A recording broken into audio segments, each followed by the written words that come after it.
కొడాలి నాని వల్లభనేని వంశీ ఇద్దరికీ కూడా ప్రజలు బై బై చెప్పారు.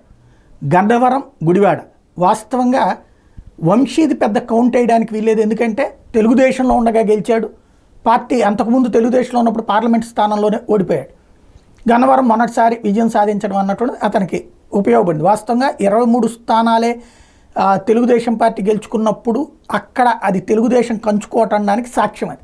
కానీ తను కాస్త వైఎస్ఆర్ కాంగ్రెస్ పార్టీలోకి అది బెదిరి వెళ్ళాడా లేకపోతే ప్రేమతో వెళ్ళాడా అన్నది పక్కన పెడితే, ఎందుకంటే అంతకుముందు అతని మీద కేసులు వచ్చినాయి. ఏదైతే 2019 ఎన్నికలకు ముందు అక్కడ నకిలీ ఈ పేపర్స్ ఇచ్చారు, రిజిస్ట్రేషన్ పేపర్లు పట్టాలు అన్నటువంటిది, అది వైసీపీ అధికారంలోకి వస్తుంది కాబట్టి అది కేసు కడుతున్నారు. అప్పుడు కేసు ఉంది లైన్లో, వైసీపీలో చేరాక కేసు పక్కన పెట్టేశారు.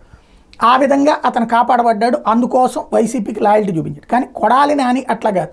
తెలుగుదేశంలో వైసీపీ స్థాపించాక తెలుగుదేశానికి వెళ్ళి వైసీపీ స్టార్ట్ అయినప్పటి నుంచి గెలుస్తూ వచ్చాడు. అంతకుముందు తెలుగుదేశం తరపున గెలుస్తూ వచ్చినోడు ఆర్థికపరమైనటువంటి సమస్య ఉందన్నటువంటిది ఒక భావోద్వేగంతో ఆయన గెలవగలం అంటూ 2014లో వైసీపీ బాట పట్టినందుకు వైసీపీ అధికారంలోకి రాకపోయినా కొడాలి నాని అధికారంలోకి రావడం, 2019లో అధికారంలోకి రావడమే ఇదే మళ్ళీ గెలవటమే కాకుండా మంత్రి పదవి కూడా అనుభవించాడు. అయితే సమస్య ఎక్కడొచ్చిందంటే సుదీర్ఘకాలం పాటు చేయడం, ఈ మధ్య కాలంలో డబ్బులు సంపాదించుకునే వాళ్ళు ఆయన పేరు చెప్పుకుని దందాలు చేసేవాళ్ళు పెరిగిపోవడం.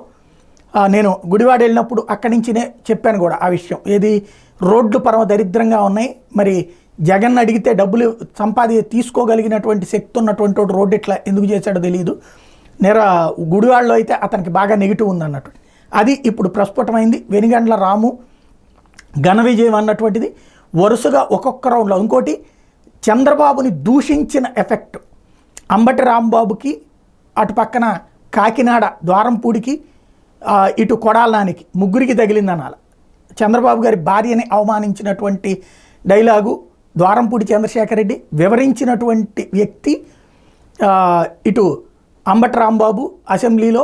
అదే సందర్భంలో వెనక నుంచి అంటే బయట బహిరంగ కామెంట్లు చేసినటువంటి వాళ్ళు కొడాలి నాని, వల్లభనేని వంశీ, ఈ నలుగురు దెబ్బతిన్నట్టయింది.